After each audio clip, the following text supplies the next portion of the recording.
bumili tayo ng maayos na ibon. Kasi doon mag-uumpisa ang tamang gagawin ng lahat. Kasi kung bumili ka ng hindi quality na ibon, masasayang yung oras, panahon, patuka. Di ba? Kasi hindi na lang yung patuka, hindi na lang yung gastos, yung panahon, plus ang hirap magmukhang tanga sa karera. 6 laps yan. Third lap pa lang, wala ka na. Nandun ka na sa inyo, hindi ka na makapunta doon dahil wala ka nang niloload. So pinagtatawanan na. Pinagdaanan ko yan.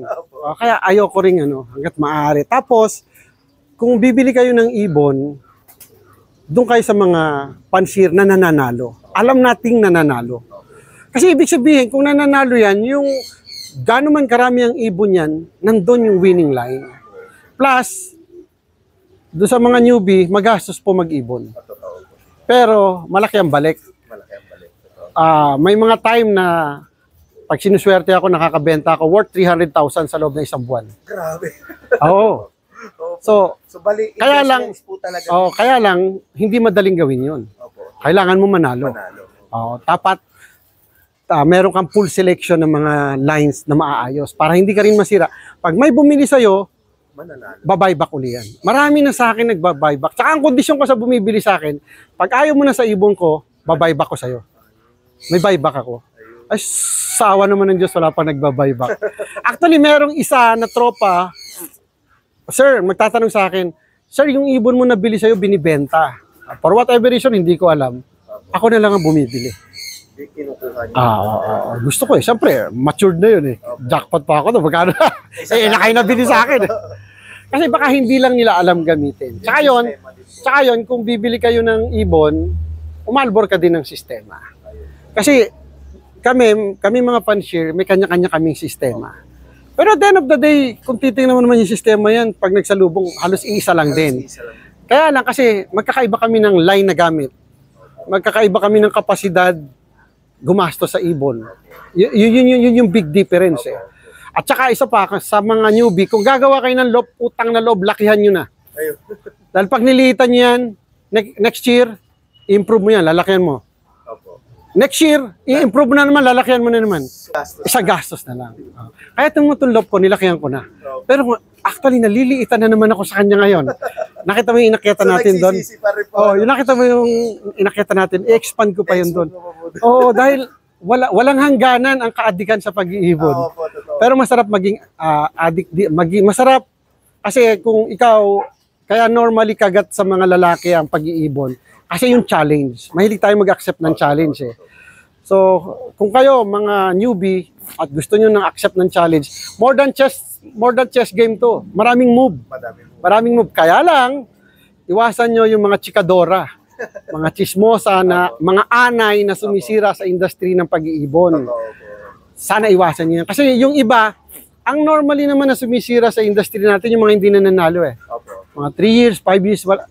So, ang ginagawa nila, nang bubuisit na lang. Kasi di nga manalo. Mas mabilis yung salita nila kumpara sa lipad ng ibon nila. So, ingatan natin yun. As a fanshier sa mga newbie, mamili din kayo ng group na sasamahan. Mamili din kayo ng group, mga kaibigan na kakausapin. Number 1 yan. Sana kahit paano may natutunan kayo dito. Katulad din naman ako, ang principal ko naman in training, katulad din naman ako ng ibang fanshier. Kung maglo-low-fly ka, 1 hour minimum. Huwag bababa. 3 times a day. Okay. Kaya lang ako ngayon kasi since may club ako, nasa akin ng control para magpa-training ng magpa-training. Kung mababalita mo naman, ARPC ay ang pinakamasipag magpa-training dahil yun sa ibon ko. Dahil pag magte-training ang ibon ko, might as well, isabay ko na yung iba. Makakatipid ako sa diesel, nakatulong pa ako sa kanila. Kaya lang yung iba nangangayaw. Puta, paano mo nare-recover yung ibon mo niyan? Pero nagtitraining ako for 4 days a week. Di ba? Halos wala nang pahinga. Ngayon medyo laylo ako, hindi ako nagpa-training ng Saturday. Kasi last North, nag-training ako ng tuloy-tuloy, naupos ang ibon ko. Nag-off. So ayokong mag-off sila ng dahil sa nag-pick ng maaga. So yung pick na yan, walang tamang salita para i-kwento yan. Through experience yung makikita, malalaman kung pick na ang ibon. Kasi katulad ko, marami akong ibon, hindi naman magpipik na sabay-sabayan eh. Opo. Hindi yan magkakaedad eh. So, may mga kaparaanan para magawa natin yan. So, it's up to you to discover. Sabi ko nga, sa mga newbie, kung magpapaturo kayo, wag spoon feeding. Kasi pag nag-spoon feeding ka, meron ka malalampasan na proseso. Kaya ako hindi ako nag-spoon feeding eh. Nung tinuruan ako, sabi sa akin dati ni Sir Folswindel, isa sa mga natatandaan ko, tatagalugin ko na lang, baka mag-nosebleed ako eh. Kanu yun eh. Ang sabi niya sa akin, Manny, pag-aralan mo ang pagbibigay ng protein at saka carbohydrates. Hindi niya sinabi ang fats. So, hindi ko na tinanong sa kanya, boss, yung mga ganon. Kayo, ganon din sa ibang panshare. Pag tinuro sa inyo, pag-aralan nyo, i-discover nyo on your own para alam nyo yung proseso. Ako, na-master ko kahit papano na ngayon yung tamang pagbibigay ng feeds. Dahil on my own, natutunan ko kung ano yung kailangan ng ibon ko. Kasi again, darating na naman, napaulit-ulit tayo, magkakaiba tayo ng bloodline. Iba ang pangangailangan ng ibon mo sa pangangailangan ng ibon ko. Yeah. Pag-aralan mo yung ibon mo, kilalanin mo yung ibon mo. Ako pagdating ng derby, parang meron na kaming connection ng ibon ko. Pag last lap, kaya MacArthur race, may mga imagination na ako nalalapag yung ibon ko. Pero never pa ako sumablay, lumapag talaga sila. Lumapag talaga. Kumbaga, ano ko sa isip ko, lahat yung buong buo na lumapag sila, lumanding, natutupad. Eh kasi may connection na kami ng ibon ko eh. Tsaka yun, lagi tayong mag-iipon sa mga panshare, iba ang pag-iibon, iba ang pagkakalapate. Huwag niyo sasamahan niyo ng hangki-pangki, pandaraya, panglalamang sa kapwa, paninira sa kapwa. Kasi kailangan mo mag-ipon ng good vibes. Kasi pagdating ng derby, lalo na't magkakatop na at ang pinaglalabanan is superset, mga 1 million, baka pati kay Santa Claus magdasal ka. Lahat talaga dadasalan mo. Kahit hindi ka pala dasal, magdadasal ka. Dahil nakasalalay dun yung 1 million na lumapag yung ibon mo. Pero kung nag-ipon ka ng bad vibe sa katawan mo, siniraan mo to, pinagsalitaan mo to ng ganito, sumubo ka naman daya, or kung whatever reason, nanlamang ka, pangit. Meron kang dalang burden habang nag-aabang ka. Mabigat. Oo, di ba? So, kung cool ka lang, wala ka nilamangan, parehas tayo. Kung may mga, kung nagsalita ka man, opinion mo lang yon. Talagang may mga salita kasi na hindi mo sinasadya, nakakasakit ka na pala. Pero no harm naman yung ano mo. Yung mga ganun, hindi pwede. Pero yung iba, screenshot, ibaba to, paninira. Oh, grabe to. Una-una, hindi man tayo magkakakilala eh. Ikaw na taga ibang bayan, halimbawa, taga Cavite, kung saan lugar ka man, wala kang karapatan i-judge yung mga taga Maynila. At the same time, si Maynila, hindi mo pwede i-judge. Dahil hindi naman kayo magkakilala. Hindi mo alam ang buong istorya. Eh dito sa pag-iibon, uy, dito nagkadayaan doon, sa Cavite, ganito. Sasaw-saw ka. Magbibigay ka ng pangit na opinion. Eh, ano kinalaman mo doon? Tuto ka sa ibon mo. Ayan. Sabi nga ni Sir Tommy De Vera, makipag-compete ka sa sarili mong ibon. Break your own record. Huwag mo intindihin yung ibon nila. Huwag mo pakialaman ibon ko. Pakialaman mo yung ibon mo. Kasi kaya nga yung mga newbie na mga oldies na feeling newbie, syempre third lap pa lang, second lap pa lang, wala nang ibon. Nanggugulo na lang ang mga loko. Wala na ginawa kundi mamburaot na lang, manggalit, di ba? Wala yan, wala. Ay, mga ganun. Nakakasira. Ako hindi ako mapatol doon. Ayoko na. Ayoko magbaon ng bit-bitin pag nag-aabang ako. bad aura. Bad aura, tama yan. At saka ako, pre, nagbi-breed pa lang ako, inisip ko na magcha-champion ako. Kasi what you think is what, sabi nga niya, ni sino ba yun, si Tim Payaman, si Kong TV, di ba? Kung ano yung nasa isip mo, yun yung mangyayari. Law of attraction. Kaya dapat ganun. Think positive. Di ba? Pag nagkasakit ng ibon mo, huwag mong pagalingin, mag-breed ka ng bago, kalmo. Ako, 3 months before ako mag-finalize ng South ko, nagkalpa ako ng pitong ibon. Aabot pa naman kasi 3 months pa bago mag-training eh. Salang ng bago. Mas maganda na mag-breed ka kesa mapagalingin mo yung may sakit na ibon. No yan. No, huwag kang magano. Kasi pag ang ibon nagkasakit na, okay, nagkasakit na yung ibon mo, inilaban mo pa rin ng karera. Pagdating sa duluhan, natuyo yan, pumayat ng konti, baka manumbalik yung dati niyang sakit.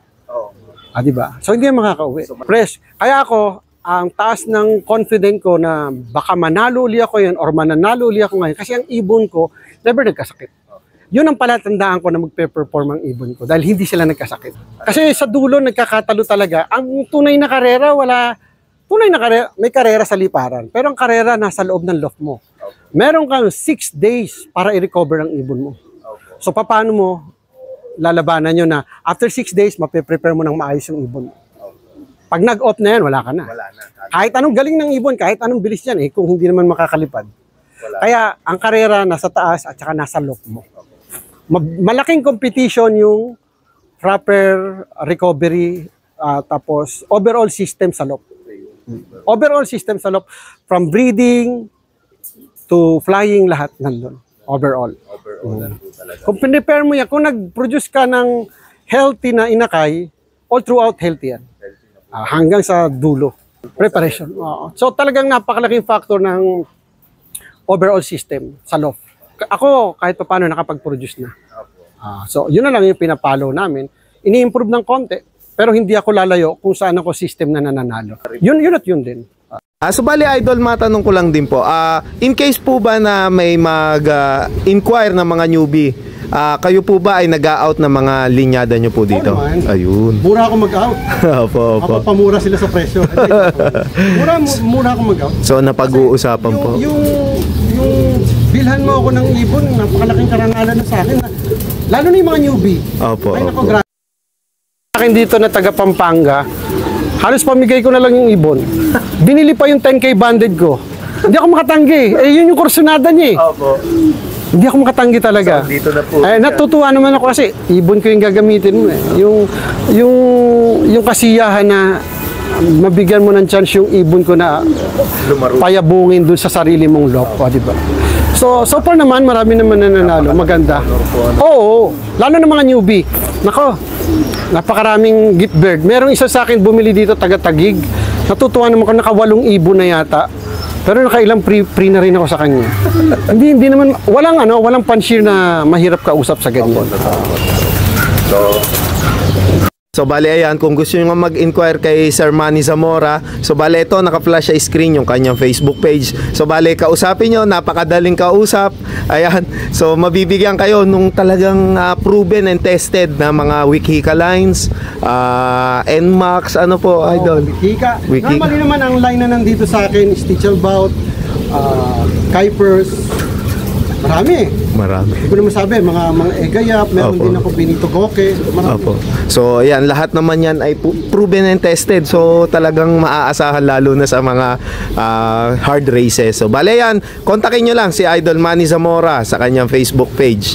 So bale idol, meron po ba kayong mga shoutouts? So shoutout sa lahat ng player ng ARPC, lahat ng pan-cheer sa buong Pilipinas, mga kuya, mga kalapatids, mga kaibigan, palakihin po natin ang industry na to dahil nakakatulong tayo in so many ways. So, kung ikaw, halimbawa, ikaw nag-iibon ka at malaki na tong industry natin, meron kang champion birds, maraming bibili sa'yo. Plus, nakakatulong tayo sa mga lopman, sa mga pahinante, drivers, yung mga kaibigan natin na may mga poultry supply. Ang daming nakikinabang dito. So, magtulong-tulong po tayo na mas palakihin pa ang ating industry. Huwag natin i-down, iangat natin. Yeah. So, ayan. Bali idol, maraming salamat po sa pagtanggap nyo sa amin dito. Salamat sir sa pagbisita. Ayun. So bali hopefully by the further years makabisita ulit tayo, and then sigurado marami na naman hahakutin na awards to si Sir Manny Zamora. Another day, another race. Ayun. So ayan, kung bago pa nga lang kayo sa aming YouTube channel, and then paki-follow na rin yung Facebook page ni Sir Manny Zamora. Nag-share siya ng mga knowledge patungkol sa ibon. Ayan, follow nyo na rin. Ayan, kung bago pa nga lang kayo sa aming YouTube channel, mag-like, comment, share, and subscribe na kayo. Hit nyo na rin yung notification bell button para lagi kayo ma-update sa mga bagong video na aming ilalabas. So maraming salamat mga kalapatids. See you next video. Paalam.